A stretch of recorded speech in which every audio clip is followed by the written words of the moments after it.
Bonjour chers auditeurs, nous allons en ce matin, ce dernier jeudi de juin, nous offrir un grand moment de bonheur puisque nous recevons deux amis. Nous recevons Serge de Beketch et Patrick Goffman. Serge de Beketch pour son dictionnaire de la colère, publié aux éditions Villain Hardy. Et Patrick Goffman pour son livre Diverses droites, publié par Du Hafa. Bonjour à tous les deux. Bonjour madame. Bonjour Anne. Voilà, chers auditeurs, quelques annonces.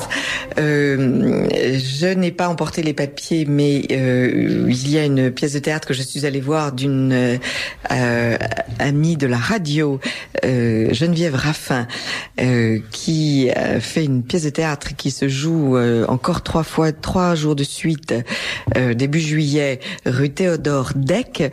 C'est en face du 203 de la rue Croix-de-Niver, et c'est une histoire drôle d'une agence immobilière qui entube deux vendeurs et 2 acheteurs, et c'est très bien joué par Geneviève Raffin.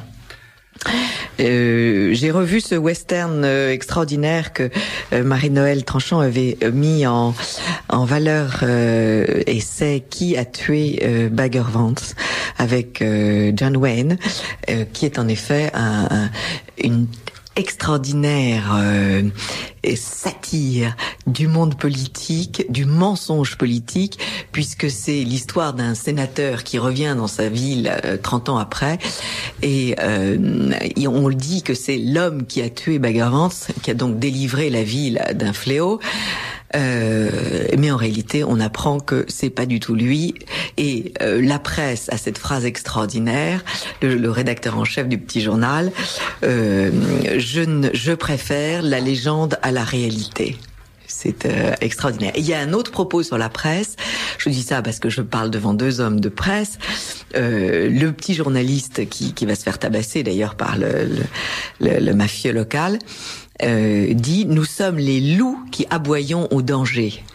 Et ça, je trouve que c'est assez beau comme définition aussi. Enfin bref, c'est une... Mordre plutôt qu'aboyer. Et oui, mais enfin le journaliste est... C'est-à-dire qu'un loup n'aboie pas d'ailleurs. Il hurle, vous avez raison. Alors écoutez les gars, ne commencez pas à me contredire dès que j'ouvre la bouche, d'accord? Il hurle, vous avez raison, il hurle au danger, et je trouve que c'est une assez belle définition tout de même.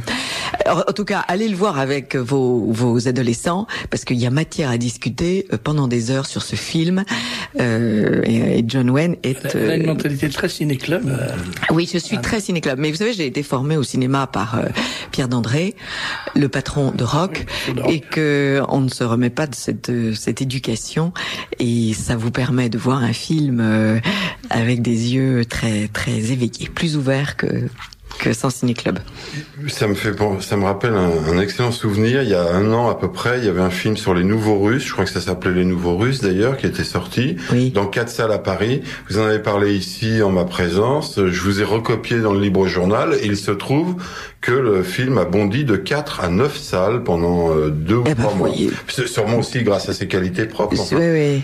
Non, c'est sûr. On n'est pas complètement impuissant. Non, mais c'est sûr. Puis il faut se dire, c'est le bouche à oreille qui marche, de même que pour les livres. Voilà. Deuxième information, ceux qui feraient leur valise en n'emportant pas uniquement des maillots de bain mais en prenant des livres peuvent, avant de se rendre chez le libraire, consulter la liste des livres qui ont été traités à cette émission tout cet hiver. Ils vont sur Internet, ils appellent Monsieur Google, ils appellent ensuite Anne Brassier, et sur le site de Libeco, c'est-à-dire Liberté économique, le site de Michel de Poncin, un grand ami, Bernard Bossu, m'a accueilli sur le site et a retransmis cette liste. Retranscrit. Donc vous pouvez vous procurer ces listes de livres avec une petite... vous la sortez en imprimerie, Et il y a 4 pages, et vous prenez ces 4 pages et vous les diffusez, parce qu'en fait, c'est quand même 4 pages d'excellents livres, et de livres que, pour la plupart, vous ne trouverez pas répertoriés dans d'autres feuilles de journaux. Je comprends maintenant pourquoi Google cote $302 hier à la bourse de New York. Absolument. Parce qu'il Yann Brassier lui fait de la publicité. Il a de très bonnes informations. Voilà. Et qu'on ne dise pas, je n'ai pas Internet. On a tous aujourd'hui autour de nous quelqu'un qui a Internet et qui sera très fier de vous sortir ces 4 pages. Et c'est rien pour les habitués de l'Internet, et ils tapent de leurs petits 10 doigts et les 4 pages sortent comme par miracle. Donc il n'y a aucune excuse pour ne pas avoir cette... on peut évidemment envoyer une enveloppe timbrée à la manière très traditionnelle, mais comme vous le savez, chers auditeurs, ici à la radio, mais je m'absente et je vais travailler un peu plus loin. Je quitte la région parisienne pour 2 mois, et donc l'enveloppe timbrée ne me rejoindra que en septembre. Alors dites qu'Yann Brassier, c'est B-R-A-2-S-I-E. Accent aigu. Voilà, c'est des auditeurs qui naissent tous les jours. Brassier, oui, sur Internet, on tape pas les accents. Voilà. Deuxième information, vous êtes invités à retrouver Serge de Beketch et Patrick Goffman le dimanche 2 octobre à Peine de Pie pour lire Sous les pommiers. Cette fête qui est à sa 4e édition rencontre un certain succès, parce que les auditeurs de notre radio qui ne peuvent pas se rendre pour 1001 raisons de Normandie à Paris sont absolument ravis que vous alliez à eux, vous les écrivains et les journalistes, et ils sont de plus en plus nombreux à venir pique-niquer. On apporte son pique-nique, on peut boire, on peut trouver du cidre et de la bière. Voir plus si affinité. L'année dernière, il y avait un merveilleux champagne qui nous a été offert. Oui, mais il était apporté. La maison, n'ayant pas d'acquaintance avec Reims, n'apporte pas le champagne. Cidre, donc. Alors, c'est à Peine de Pie. C'est un charmant tout petit village le long de la côte, entre Honfleur et Trouville. Sur la baie de Seine, au-dessus de la baie de Seine. Et l'endroit où, quand on voit le Havre, c'est qu'il va pleuvoir, et quand on voit pas le Havre, c'est qu'il pleut déjà. Ça, c'était Alphonse Allais. Le lieu s'appelle le manoir de Bleusville. C'est un très joli endroit pour célébrer des mariages. Oui. Voilà, des mariages ou des réunions commerciales, des réunions de cadres. Je conseille l'endroit. L'accueil y est absolument merveilleux. Il y a un site internet, Manoir de Bleusville, donc vous appelez toujours Monsieur Google et ça marche. Et c'est de 11h à 18h. Vous apportez votre pique-nique, éventuellement des pliants. Il y a une énorme prairie, mais c'est peut-être mieux d'être sur un pliant. Et en cas de pluie, il y a une nouvelle salle de restaurant qui vient de se créer. Et donc, on sera tous à l'abri, il n'y a aucun problème. Seront présents mes grands amis écrivains, j'ai nommé Jean Raspail, Vladimir Volkov, Dominique Vénère, Marie-Madeleine Del Perugia, Jacqueline Dauxois, Florence de Baudus, François Foucard, Philippe Conrad, Daniel Raffard de Brienne, Yves-Marie Algou, Jacques Le Greniec. Ça, ce sont des gens qui ont déjà répondu présents. Il y en a d'autres qui vont venir. Donc, si vous voulez, ça va vraiment avoir beaucoup d'agréments et d'intérêt. Dernière petite chose, on peut au cours de l'après-midi quitter cette pelouse et descendre jusqu'à la mer, parce qu'on traverse la petite départementale et il y a un petit chemin creux qui aboutit à la mer, à la plage. Donc c'est tout à fait merveilleux. Voilà, j'ai tout dit. Non, j'ai pas tout dit du tout. À côté de ces écrivains, il y a notre presse, il y a le Libre Journal de la France courtoise avec Serge de Beketch et sa fine équipe, sa femme Patrick Goffman. C'est plutôt avec Daniel de Beketch et sa fine équipe. Il y aura Présent et les Figueras, il y aura Rivarol avec Jérôme Bourbon et Char, il y aura Emmanuel Ratier, Faits et Documents, il y aura Mondévy, il y aura peut-être Minute. Donc et il y aura les poètes, il y aura Daniel Ancelet, Yves Tarantic et d'autres poètes dont je n'ai pas encore le nom en tête. Est-ce qu'on va danser? Alors cette année non, parce que la personne qui menait la danse l'année dernière accouche de son 5e ou son 6e bébé, donc elle est momentanément empêchée. J'aimerais beaucoup. On devrait en parler à la personne avec qui nous parlions tout à l'heure. On va demander à François Portet mais j'aimerais beaucoup une démonstration de danse de salon. J'aimerais beaucoup que nous gardions l'idée de danser aussi sous les pommiers. Parce que c'était merveilleux. Voilà, chers auditeurs, cette émission enregistrée en direct est la dernière de juin. Tout le mois de juillet, j'ai enregistré des émissions. Je vous ai laissé donc plein de merveilleux sujets, dont 2 émissions sur Venise. Excusez ma monomanie, mais c'est comme ça. Mais vous verrez ces deux livres très beaux. Il y a un bouquin qui est formidable qui vient de paraître, là, François de Christ. Oui, c'est ça. Ça, c'est enregistré, c'est en boîte. Et puis, au mois d'août, eh bien, je confie mon émission à quelqu'un que vous connaissez bien et que vous aimez beaucoup, qui s'appelle Benoît Mancheron. Et donc, je suis sûre que vous serez en de très bonnes mains. Et je vous retrouve en septembre, dès la première semaine de septembre.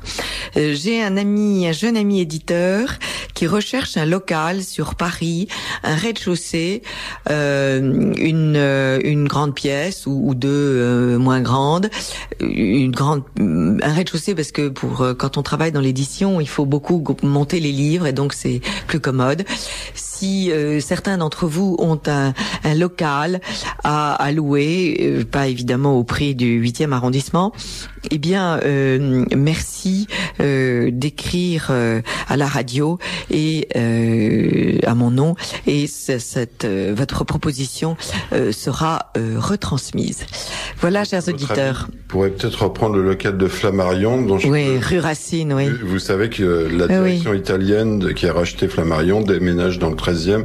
Oui, je sais. Je les ai vus. Je suis allée au cinéma voir Qui a tué Bagger Vance. J'ai vu des camions devant l'immeuble Flammarion, qui est quand même c'est une entreprise qui a 50 ans, 60 ans dans le quartier.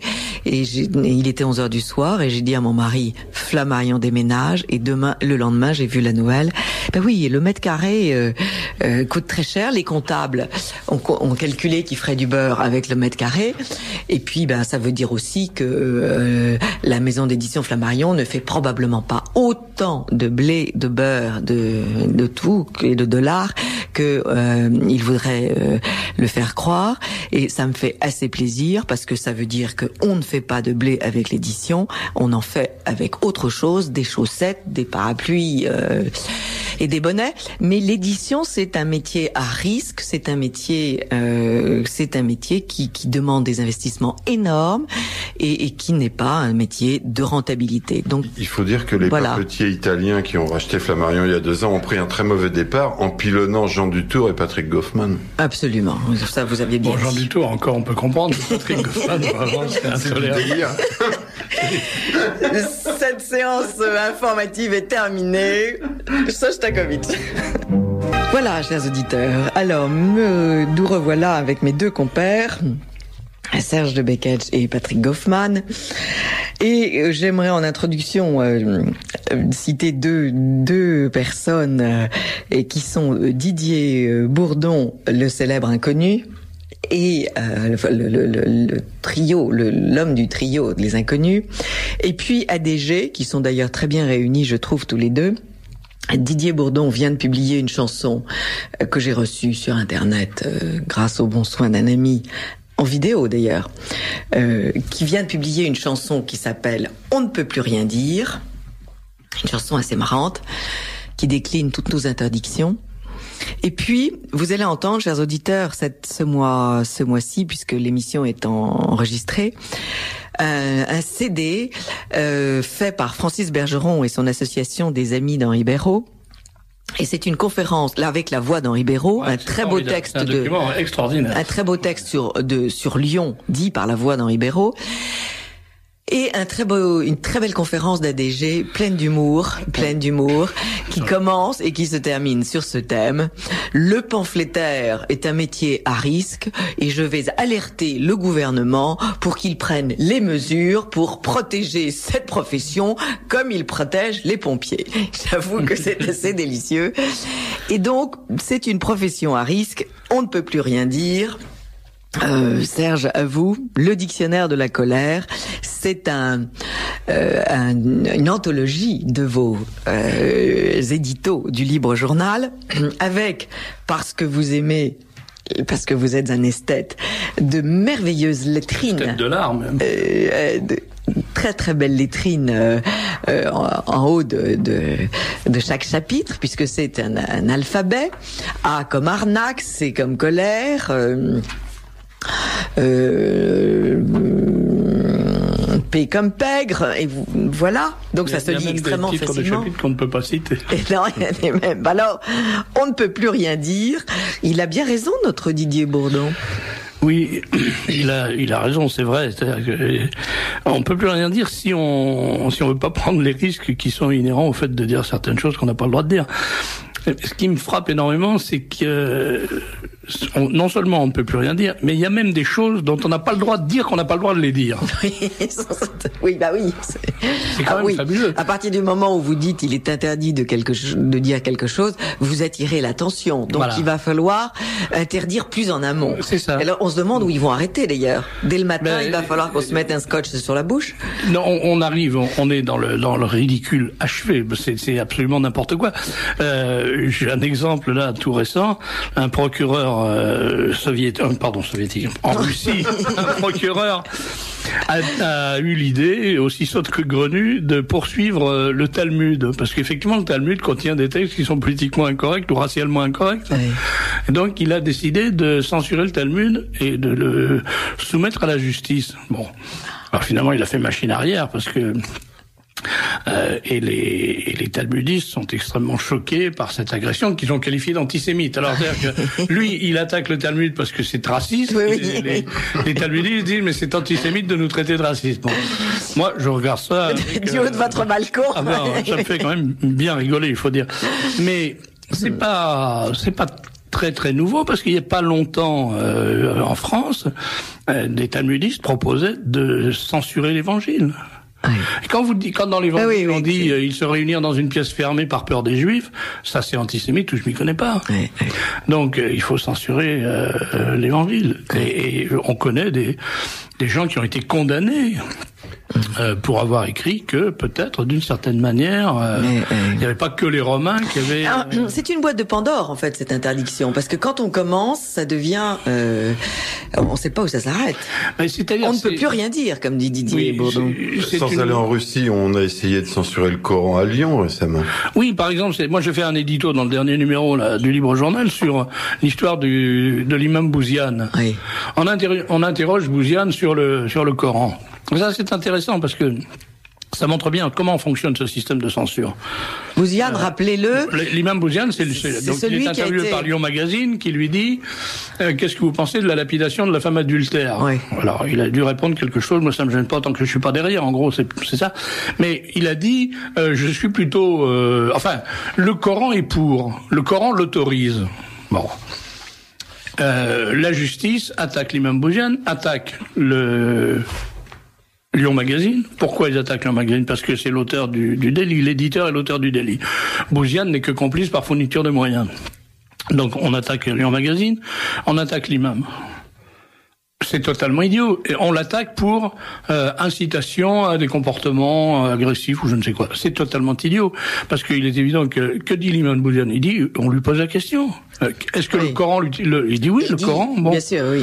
Il répond que le Coran. Ouais. Alors en fait, ce qu'on veut interdire, c'est ce qu'on veut sanctionner, c'est évidemment pas le fait de dire qu'on peut jeter des cailloux à une dame. Parce que ça, tout le monde sait que dans une civilisation normale, ça n'existe pas. Ce qu'on veut lui interdire, c'est de dire que dans la civilisation islamique, c'est possible. Oui. C'est ça qu'il faut interdire. Donc il faut pas punir celui qui dit la vérité.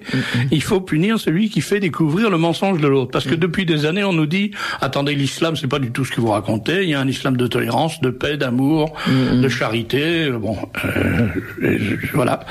Alors, l'argument opposé à ça, c'est de dire, oui, mais dans le christianisme aussi, enfin dans le judaïsme aussi, on jette des cailloux aux dames adultères. Et dans le christianisme aussi, c'est vrai, c'est parfaitement exact puisque le Christ le dit. Le Christ interdit pas du tout de lapider la femme adultère dans l'Évangile. Il dit simplement que celui qui n'a jamais péché lui jette la première pierre. Autrement dit, il interdit pas la lapidation, mais il la rend impossible par manque de bourreaux. Parce qu'évidemment, il n'y a pas un bourreau qui est pur de tout péché. Et donc, à part, sauf si naturellement, si on évoque la célèbre blague quand le Christ dit ça, il y a un petit caillou qui arrive et qui atterrit au pied de la femme adultère. Le Christ lève les yeux et dit, enfin maman, quand même. C'est très joli. Bon, vos fans sont à l'écoute, Serge. Où peut-on se trouver le dictionnaire de la colère? Eh bien, place Francis. Place Francis. Ouais. 2. Absolument. 4. 4 place Francis. 75 010 Paris.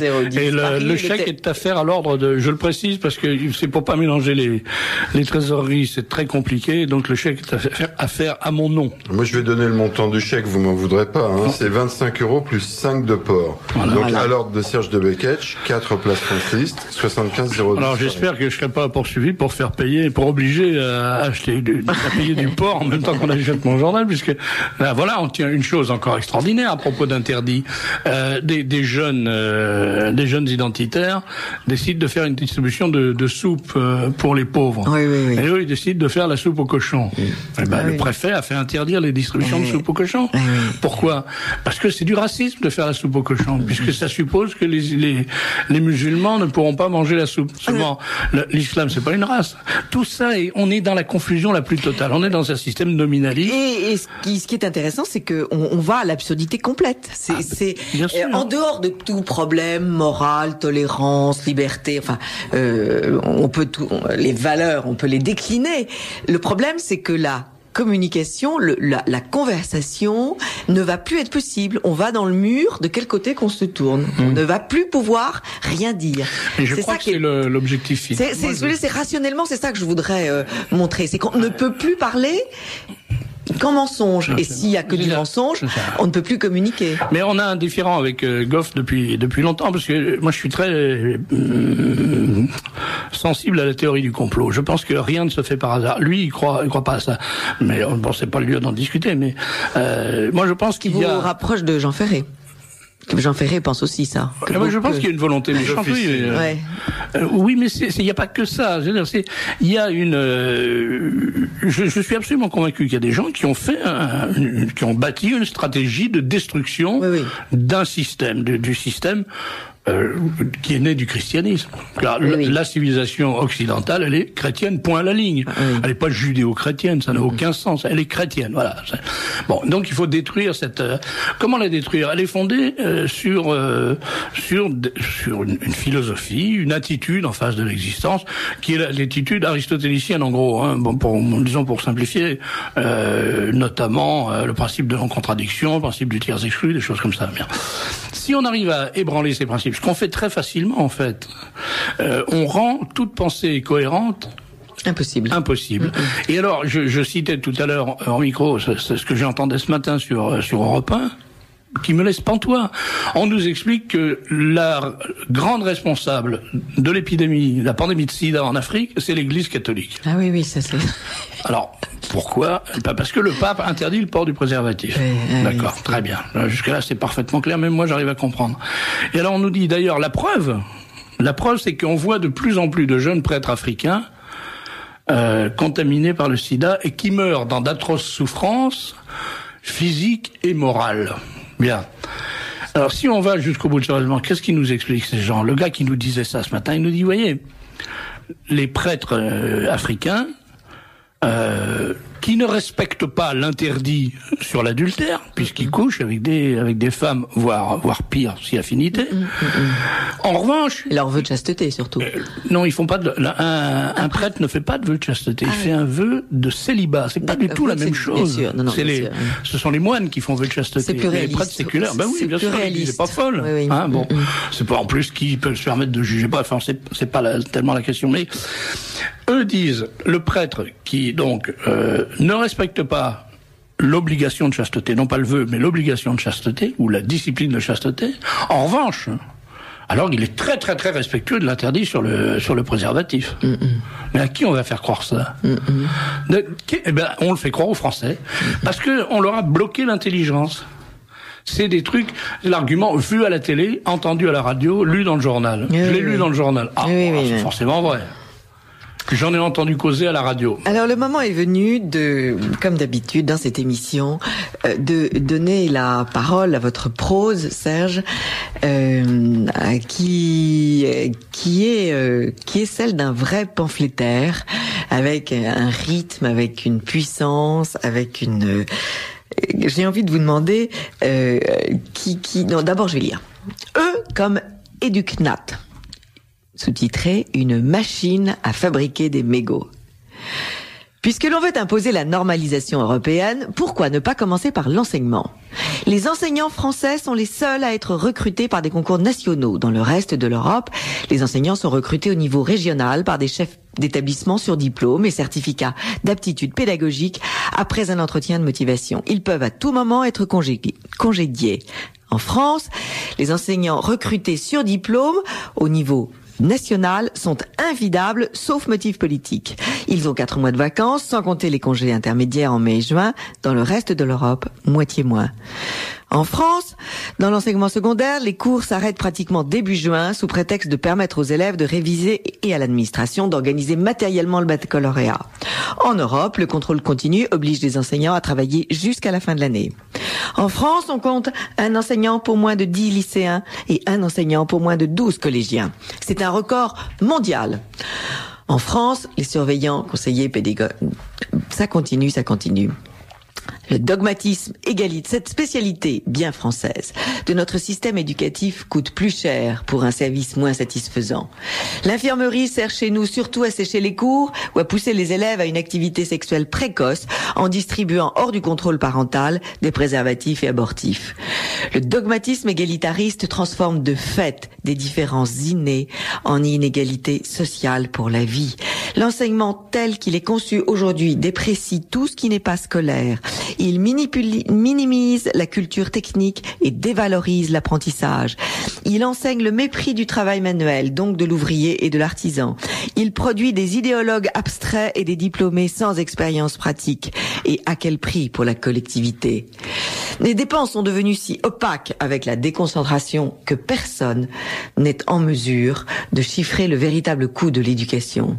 Seule certitude, il dépasse 100 milliards d'euros. C'est le double de ce que rapporte l'impôt sur le revenu. Le système éducatif français, autoproclamé le meilleur au monde, est en fait une absurdité économique et un facteur de ségrégation sociale. Une machine à fabriquer des mégots. J'avoue que cette définition d'éducation nationale est assez excellente. Alors, avant de venir au sujet de l'éducation, quels sont vos maîtres en écriture, Serge de Becketz? Comment est-ce que vous avez acquis cette faculté de développer une idée en l'amplifiant, en la martelant, en la développant avec des images, des métaphores? Mon premier maître, c'était Jean Boiseau, qui était le patron de Minute. J'ai travaillé à Minute avec Jean-François Devet, mais sous Jean-François Devet, mais j'ai très peu connu Devet, qui d'ailleurs ne m'aimait pas du tout. Le peu qu'il m'a vu, il me détestait. Boiseau, en revanche, m'avait pris en main, il m'a appris beaucoup de choses, mais il m'a appris à la schlag. Et il vous reprenait vos papiers, il vous rayait les adjectifs. Non, pas du tout. Il m'appelait, il me disait, Monsieur de Becketz, vous appelez ça un article? Oui, monsieur. Eh ben, vous vous trompez, mon vieux, refaites-moi ça. Et je repartais avec mon papier sans plus d'indication. Sans rien. Non. Alors, il me disait, Il avait des phrases comme ça qui étaient des phrases clés qu'il fallait apprendre par cœur, en quelque sorte. C'était les fraises sur le dessus du panier. Ça voulait dire qu'il fallait mettre l'information tout de suite. Voilà. Oui. Ensuite, il disait il faut être dans la mauvaise foi comme l'aigle dans le ciel. Ah oui, il faut être dans la mauvaise foi. Ouais, comme l'aigle dans le ciel, c'est beau ça. Oui. Et puis il disait un journaliste n'a qu'une conscience, elle est professionnelle. Il disait, il vaut mieux un mauvais article qui arrive à l'heure qu'un bon article qui arrive trop tard. Des choses comme ça. Donc ça, c'est déjà une bonne base. Et puis, il disait aussi, Victor Hugo, poète français. Ça voulait dire, quand vous parlez de quelqu'un, ce que fait Goffman chaque fois d'ailleurs, toujours préciser. Faut préciser qui c'est, parce que Victor Hugo, bien sûr, tout le monde sait que c'est un poète français, sauf ceux qui l'ignorent. Et ceux qui l'ignorent, ils passent à côté de l'information. Donc ça a été mon premier maître. Et puis ça, Camille Gallic me le fait aussi quand je lui donne un article, elle précise toujours. C'est une très grande journaliste, Camille. Oui, bien sûr. Patronne. Patronne de Rivarol pour ceux qui nous écoutent pour la première fois. Donc ça a été mon premier maître. Après, j'ai eu des lectures, essentiellement des lectures. Et puis, un jour, j'ai découvert... ça a été assez tardif, d'ailleurs. J'ai découvert Maurras. Oui. Mais j'ai découvert Maurras d'une façon amusante, parce que quelqu'un, un jour, a écrit Beckett qui est maurassien. Je me suis dit, c'est curieux, je savais pas que j'étais maurassien, j'ai jamais lu Maurras. Donc j'ai commencé à le lire, j'ai trouvé qu'effectivement, c'était plutôt flatteur d'être maurassien. Alors j'ai travaillé la question un petit peu, et puis en lisant Maurras, j'ai découvert Madiran. Et j'ai appris énormément en lisant les papiers de Jean Madiran. Parce que c'est cette espèce de technique du décortiquage d'un papier. Il déshabille la pensée de l'adversaire, mais d'une façon terrifiante. Il n'en reste rien. Il l'épluche, il la racle jusqu'à l'os, et il en prend un petit tas de... Et si on avait des écoles de journalisme qui se respectaient... mais je crois pas du tout que le journalisme s'apprenne à l'école, pas du tout. Parce qu'il faut savoir quand même, je vais continuer à me faire des amis, les mauvais professionnels, dans toutes les professions, ils ont deux activités possibles. Ils enseignent. Ou ils sont syndicalistes, ou ils sont enseignants. C'est-à-dire que le journalisme est enseigné par des gens qui sont pas foutus d'être journalistes, sinon ils travailleraient comme journalistes, ils seraient pas dans une école. Donc, dans les écoles, ce sont de mauvais journalistes qui enseignent, ou alors des types qui viennent faire des lessives ou des ménages, comme on dit. C'est-à-dire, on fait venir monsieur Tartampion, parce que naturellement l'école de journalisme c'est une école libre où les élèves payent des sommes astronomiques pour ne rien apprendre. Alors pour tromper les parents, on leur dit mais parmi les chargés de cours, nous avons je sais pas qui, El Kabache, Paul Darvor, toutes les grandes vedettes de la télé. Et alors ceux-là on les fait venir et ils racontent leur petite salade. Et puis, il faut savoir aussi que les écoles de journalisme sont subventionnées ou entretenues ou aidées par des associations qui, elles, sont financées par les acheteurs d'espace. C'est-à-dire les gens qui achètent les pages de publicité dans les oui, je savais pas ça. Alors, ce qu'on apprend surtout aux journalistes, vous savez ça. Vous entendez bien, chers auditeurs? Je le répète parce que Serge parle très très vite. Les écoles de journalistes sont subventionnées en partie. Il n'est pas question de dire que les publicistes, les crônes centrales d'achat de publicité subventionnent l'intégralité des écoles de journalistes. Mais tout de même, ces publicitaires subventionnent les écoles de journalisme. Ça dit tout sur l'effroyable dérive de la presse actuelle. Le journal n'est plus acheté pour ses articles, il est acheté parce qu'il est un support de publicité. Je crois qu'il y a un personnage de Balzac, vous parlez de dérive, mais enfin, il y a un personnage, le journaliste de Balzac, il n'a qu'un mot à la bouche, c'est la réclame, la réclame. C'est vrai, oui, c'est vrai. Oui, il faut perdre cette habitude de dire que c'est nouveau. Rien n'est nouveau, nil nove sub soli. Rien n'est nouveau sous le soleil. Mais n'empêche que aujourd'hui, ça s'est industrialisé parce qu'à l'époque de Balzac, c'était un type qui effectivement voulait toucher l'argent de la réclame, tandis que maintenant, c'est très légèrement différent. Il y a eu pendant des années, il y avait la centrale d'achat Cara. La centrale Cara, comment ils faisaient c'est intéressant de savoir. Je pense que les lecteurs de journaux ne le savent pas en général. Un journal qui a des pages de publicité, il entretient un service de publicité qui recherche les annonceurs et qui fait tout un travail très ennuyeux. Bon.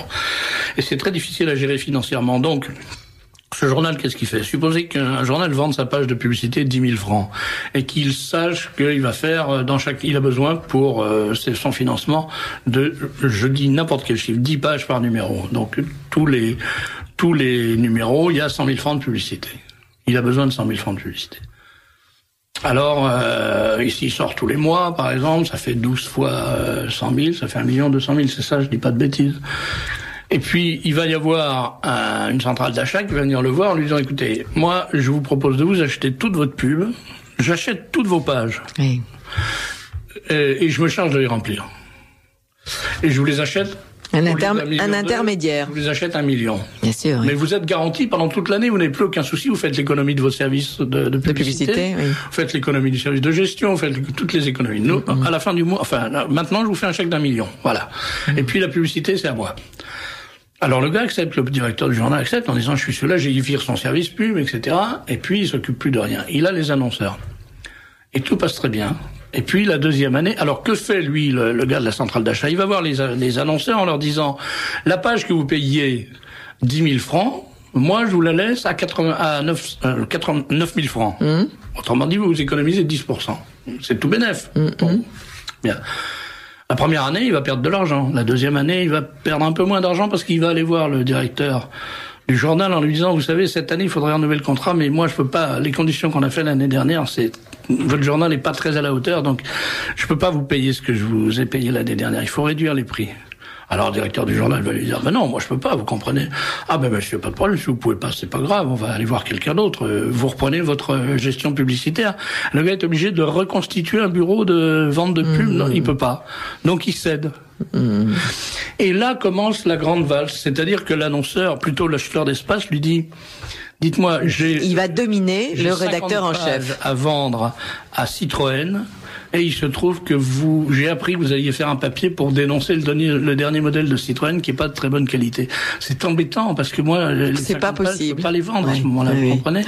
Donc, je comprends, vous êtes parfaitement libre, hein. Je ne croyais pas du tout que j'interviens sur votre façon de diriger votre journal. Votre journaliste, qui gagne 5 000 francs par mois ou 10 000 francs par mois, est parfaitement libre d'écrire ce qu'il veut sur une Citroën qu'il n'aura jamais les moyens de s'acheter.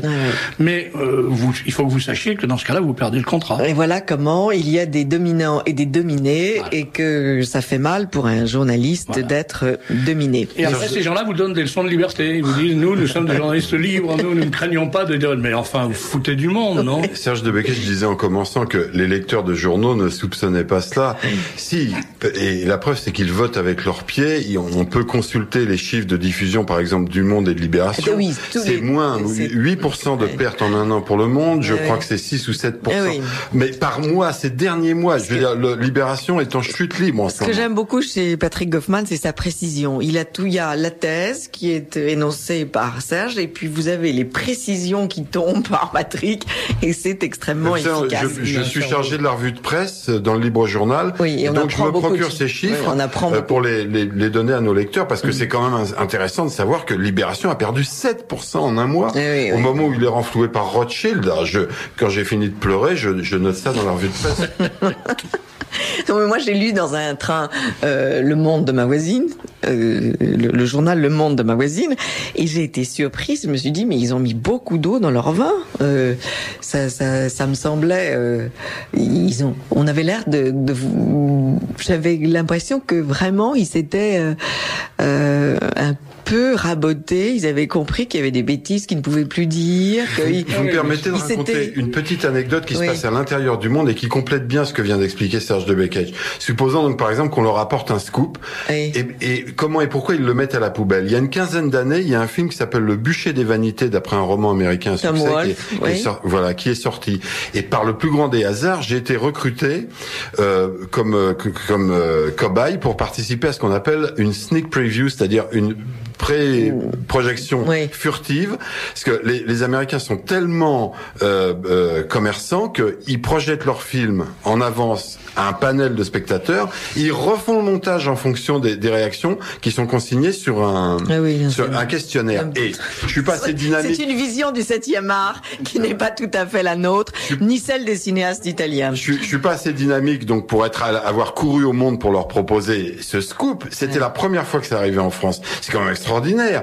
Donc, mais par hasard, je visite le Monde où travaillait un ami, et je me trouve devant le bureau de Danielle Eban, qui était la patronne de la culture. Alors d'un seul coup, je claque des doigts, quand même les circuits dans ma pauvre tête se branchent, et je frappe à la porte du bureau, je dis bonjour madame, je viens de voir le premier film en sneak preview 15 jours avant tout le monde, et dans des conditions quand même incroyables, et elle m'interrompt tout de suite avec brutalité en me disant mais monsieur, je m'en contrefiche qu'un monsieur Tartampion ait vu le bûcher des vanités 15 jours avant tout le monde, et de votre histoire de sneak preview, le film sera traité, là je la cite textuellement, le film sera traité par nous, comme d'habitude, par les gens habituels, aux conditions habituelles, me dit-elle textuellement. Aux conditions habituelles, ça c'est très joli. Ouais. Alors, revenons à eux comme Éducnat. Qu'est-ce que vous pensez de ces deux sujets de bac qui ont été proposés, l'un sur le racisme et l'autre sur la nécessité d'avorter, et l'argumentaire qu'on demande aux enfants? Il faut peut-être rappeler aux parents qui nous écoutent et qui n'auraient pas lu les journaux, il y a eu donc à cette session de bac deux sujets absolument scandaleux.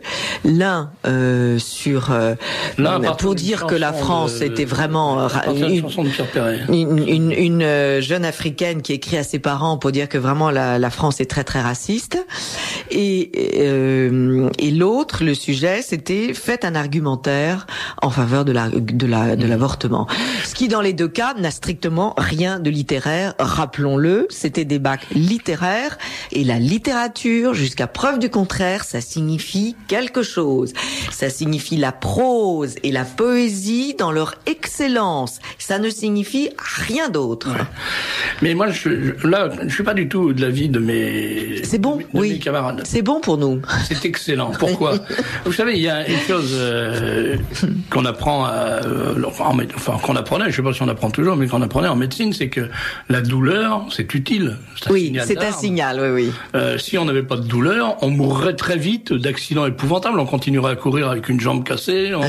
On resterait assis soigneusement sur la cuisine, à chauffer au rouge, jusqu'au moment où on se transformerait en tas de cendres. C'est un signal d'alarme. Eh bien là, ça fait des années qu'on dit ça. Ça fait des années qu'on dit aux gens, qu'on est traité. Écoutez, vous voyez pas ce qui se passe, mais ouvrez les yeux. Vous êtes victime d'une énorme imposture. Vous êtes victime d'une manipulation, d'un bourrage de crâne. On vous force à penser le contraire de ce que vous pensez.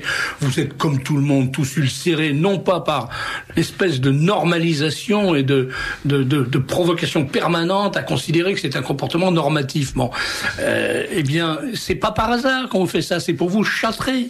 Bon, on vous explique que quand vous êtes trop gentil avec les enfants, vous êtes pédomane. C'est pourquoi? Vous croyez que c'est pour défendre les enfants? Pas du tout, c'est pour détruire la structure de la famille. Voilà, parce que maintenant on en arrive à un système.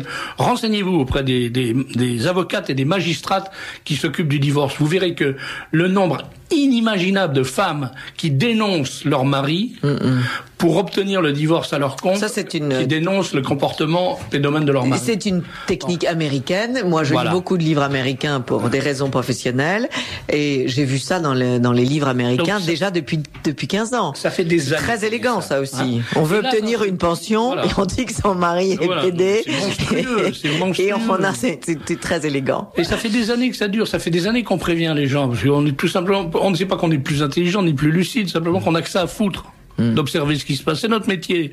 Donc on est tout le temps à regarder et à noter. Alors forcément, on finit par découvrir des choses que les autres voient pas. Quand on est sur le nez sur l'établi ou le nez sur ses livres de comptes toute la journée, on peut pas voir ça. Nous, on passe notre temps à regarder, à lire Le Monde au lieu de lire des livres de comptes. Et on voit des choses et on prévient. Mais on passe pour des cinglés. Eh bien là, voilà, la preuve est donnée. Vous avez deux examens, et c'est quand même absolument incroyable.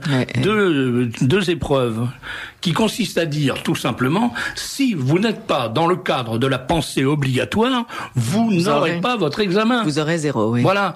Alors, écrivez une lettre à partir de la chanson Lily de Perret. Écrivez une lettre dans laquelle une jeune immigrée africaine raconte à quel point elle est victime du racisme en France. Si le type fait une lettre en disant voilà ce qui se passe, je là-bas au village, j'avais pas d'eau, j'avais pas de gaz, j'avais pas d'électricité. Je vivais dans une cave pleine de boue au milieu des rats et sous les mouches. Et là, je vis dans un studio ou dans une chambre de bonne dans le 19e arrondissement où je n'ai plus les rats, je n'ai plus les mouches, ce qui fait que je m'ennuie énormément. J'ai de l'eau au robinet, ça m'empêche d'aller à la fontaine du village parler avec les autres femmes. Quand je suis malade, c'est pas le guérisseur qui me soigne, c'est un médecin, et c'est triste. Ouais. Attendez, moi j'ai fait la même chose. Ce qui est drôle, c'est que moi j'ai dans ma vie rencontré une jeune africaine. Comme j'ai enseigné en Afrique, j'avais besoin d'engager une garde malade pour un père très malade, et une jeune africaine se présente, ivoirienne, et c'est une fille intelligente, et je la fais parler, et je lui dis mais pourquoi est-ce que vous êtes en France? Elle avait un mari qui faisait des études à Dauphine d'économie. Elle vivait dans un sous-sol, elle faisait garder son enfant toute la journée, donc elle le voyait pas parce qu'elle gagnait de l'argent. Et je lui dis mais enfin quel est l'intérêt de cette vie ici que vous menez? Et elle me dit très justement pour que l'enfant fasse des études, parce que le système scolaire est tellement corrompu maintenant à Abidjan que ça coûte très très cher, et que donc l'enfant ne pouvait pas. Ça, ce qui était un argument très important et qui explique pourquoi ces gens viennent. Et elle me dit, elle a cette phrase aussi. Je lui dis vous êtes bien. En dehors de ça, elle me dit oui. Il y a bien quelques réactions de racisme, mais je lui dis ah oui. Et vous en Côte d'Ivoire, avec les voltaïques, comment vous vous comportez? Parce que les Ivoiriens sont effrayants avec les voltaïques qui sont les esclaves des Ivoiriens.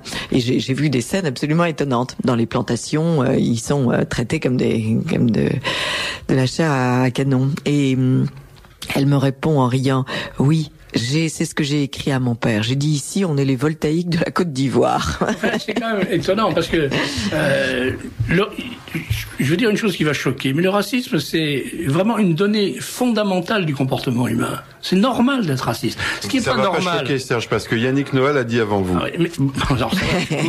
Ce qui est tout à fait anormal, c'est de transformer ce racisme en agressivité, en agression. Bien sûr, oui, bien sûr. Mais de considérer qu'on a des différences visibles ou pas directement visibles, qu'on a des différences de mœurs, d'habitudes, de choix, d'alimentation, et des préférences, c'est évident. C'est la moindre des choses. C'est évident. On veut nous interdire ça, mais bon, c'est temps perdu. Ça ne fera qu'exacerber les comportements, et ça finira forcément très mal. Ça finit très très mal. On peut visser autant qu'on veut les boulons d'une cocotte minute, il y a un moment où elle explose. Si on laisse pas une soupape, elle explose.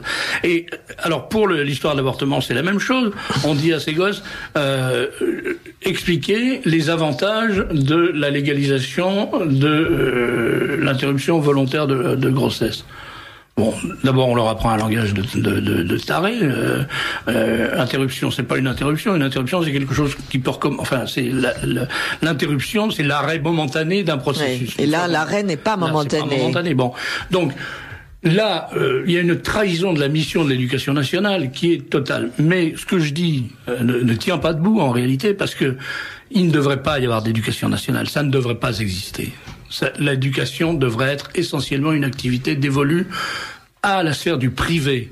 Et si les gens ont envie de se réunir pour monter des écoles, pour assurer l'éducation de leurs enfants selon leurs principes, qu'ils le fassent sans éducation nationale.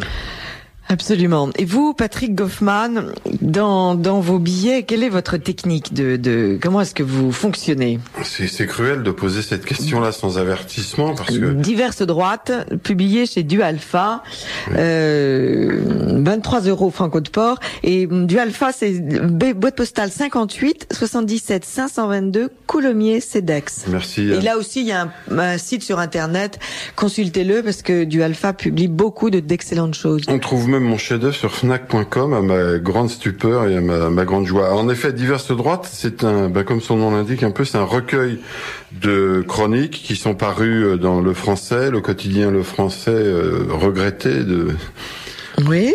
En 94, qui n'a vécu qu'un an, 94. Ensuite dans Minute et maintenant dans le livre journal. Alors bon, ma technique littéraire, j'en ai pas tout à fait conscience. Et donc, je vais pas essayer de la décrire. Je décrirai brièvement une technique journalistique qui est assez banale d'ailleurs, qui consiste à m'emparer de l'actualité pour, comme expliquait Serge, à sa façon à lui, pour en dévoiler certains aspects qui sont en général camouflés dans le brouillard du politiquement correct d'une part, et d'autre part de la paresse de nos confrères. Je m'excuse de les agresser une fois de plus, mais enfin je constate qu'ils se recopient les uns les autres avec un enthousiasme de paresseux incroyable. On a par exemple il y a 15 jours, vous avez peut-être sursauté comme moi en entendant dire que Michael Jackson avait été blanchi. S'il s'agissait d'un noir quelconque, déjà ça n'aurait pas été de très bon goût, mais enfin comme ça fait 15 ans qu'il subit opération de chirurgie esthétique sur opération pour se faire blanchir, c'était d'un goût douteux. Simplement, quelqu'un dans un gros média, je ne sais pas lequel était à l'origine, avait cru drôle quand Jackson a été innocenté de ses crimes pédomanes de dire qu'il avait été blanchi. Ils ont tous j'ai gardé d'ailleurs le gratuit métro. C'est arrivé, c'est parti des médias audiovisuels qui ont donc reçu les dépêches de Los Angeles là-dessus. Et il y a même je l'ai gardé, je vais l'encadrer, 20 minutes, qui a fait sa une avec ça. Une photo de Michael Jackson et en dessous, blanchi, point d'exclamation. Ah oui, c'est le mensonge parfait. Voilà. Alors, le lendemain, ils se sont excusés, ils ont dit non, il a été acquitté, ou ils ont dit il est acquitté mais c'était frappant de voir comme il se répétait. Voilà. Donc, je suis très heureux, et j'en finirai par là, de la tribune que Serge m'a offerte il y a 3 ans maintenant, il y a un peu plus de 3 ans. Dans le Libre Journal, et dans laquelle j'essaye donc de modestement et faiblement de nettoyer, de désosser et d'écorcher un petit peu l'actualité. Et puis une information, vous ne battez plus les femmes. Bah écoutez, pour battre sa femme, faut en avoir une. Alors, je suis tout prêt à les battre et j'ai pas changé d'opinion, mais encore faut-il que j'en attrape une. Elle court de plus en plus vite et moi de moins en moins vite. En tout cas, chers auditeurs, vous voyez combien ces 2 livres sont importants. Je crois qu'il faut les avoir et puis il faut les donner. Il faut chaque fois que vous allez dîner ou déjeuner cet été, eh bien vous apportez au lieu d'un bouquet de fleurs. Quand il fait chaud, les fleurs ne durent pas. Vous avez quand même eu du mal à trouver un texte lisible. Oui, mais il y a aussi le fait que je voulais vous entendre. On peut donner l'adresse du journal aussi ? Non, il y a B comme barbarie, il y a C comme communauté. Non, c'est des textes très forts et mais je vous ai lu il y a 3 mois. J'ai lu un édito de vous en première partie d'émission. On peut donner l'adresse du journal aussi. Vous pouvez. 110 € par an à SDB, 4 place France List, 75 010 Paris. Et alors le livre, le dictionnaire de la colère. Le dictionnaire de la colère, donc c'est 25 € plus 5 de port, donc 30 € à l'ordre de Serge de Beketch. 4 place France List, 75 010 Paris. Et non seulement ils apprendront des choses, mais en plus, ils auront un écrivain et ça, c'est très, très important et irremplaçable. Merci Patrick Goffman pour vos diverses droites. Merci Anne. Merci Serge de Beketch pour votre dictionnaire de la colère, qui est très coloré. La photo est assez marrante. Elle ne plaît pas à tout le monde. J'ai quelques amis qui m'ont tiré les oreilles. Elle est excellente. Mais je vous remercie. Je suis très, très sensible à vos compliments parce que vous êtes une lectrice dévorante. Et je suis une lectrice avec bonheur. Oui, ça, si je n'aimais pas lire, je ne pourrais tenir cette émission depuis 17 ans. Merci Serge, merci Patrick. Bon été, chers auditeurs.